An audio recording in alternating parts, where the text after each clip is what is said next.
back in 2014 and 2015, you were the co-chair of the Ferguson Commission, which created recommendations for policy change after the death of Michael Brown.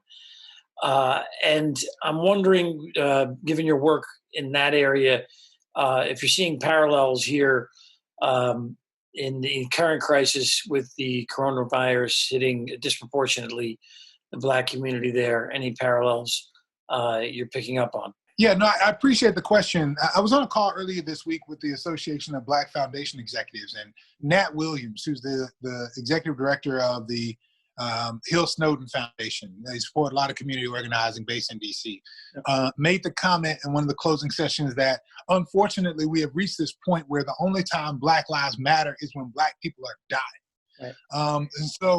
And so, you know, and that in and of itself is exhausting. I mean, that's the point that he was making. I'm tired of the fact that Black people's lives don't matter until Black people are dying. And so we come from a Black Lives Matter moment, and we bookend it here with this moment of COVID-19.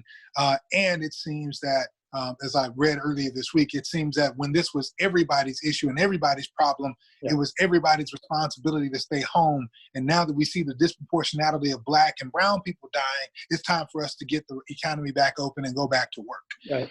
So yeah, there is something about finding these two moments together, right, and the realities that that we continue to see. The first and foremost, life is about life, not livelihood.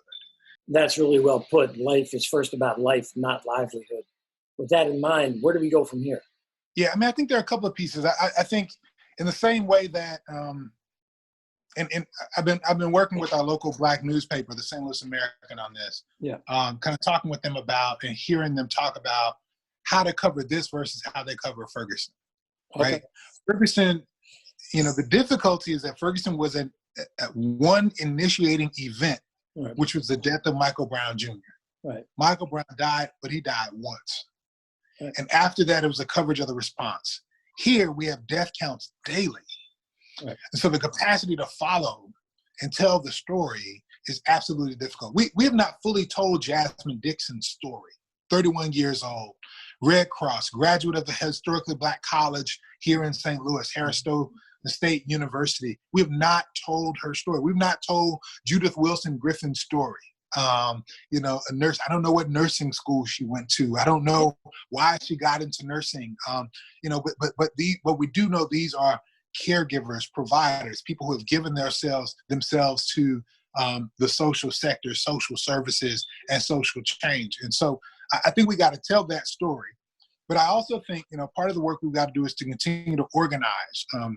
One of the helpful things here that has been remarkably valuable that I commend you to is that Black-led organizations, Arts City Defenders, Action St. Louis, very early in the pandemic, put together a list of demands for how elected officials should respond.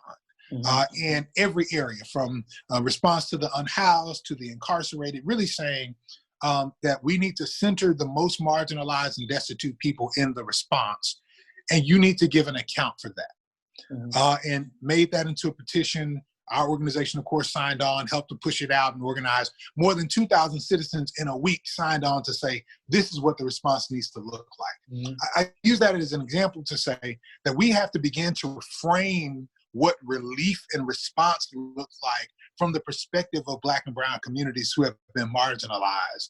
Otherwise, what we get is going to be much worse than even what we've got now. And so in as much as we have framed in this community list of demands, we see the Movement for Black Lives doing this nationally as well, list of demands and supports and mutual aid for relief and response. We also have to begin now to frame a list of demands and what the future will look like as we go into the mode of recovery, or in some people's language, reopening. We have to determine what that's going to look like. So to your point about civil disobedience around the reopening of the economy, we need to start now to say what reopening looks like, what reopening will be from our perspective, so that when it's not that, we can call on it, we can call it, and have a reasoned response in protest and resistance in the streets. And so I think that's what we want to, quite frankly, from Deaconess Foundation, that's part of what we're going to be investing in. Okay. We're going to be investing in Black-led organizations, first making it through this moment from a social sector standpoint, by building their capacity, investing in them with our own philanthropy, but also saying we're going to choose organizations that are going to frame the discussion. Yeah. We're going to choose organizations to work in a small cohort that will help to frame what recovery looks like in St. Louis by holding elected officials accountable, by mobilizing people in community, and by holding and by casting vision for what Black future should be in this community, centering our health and our well-being.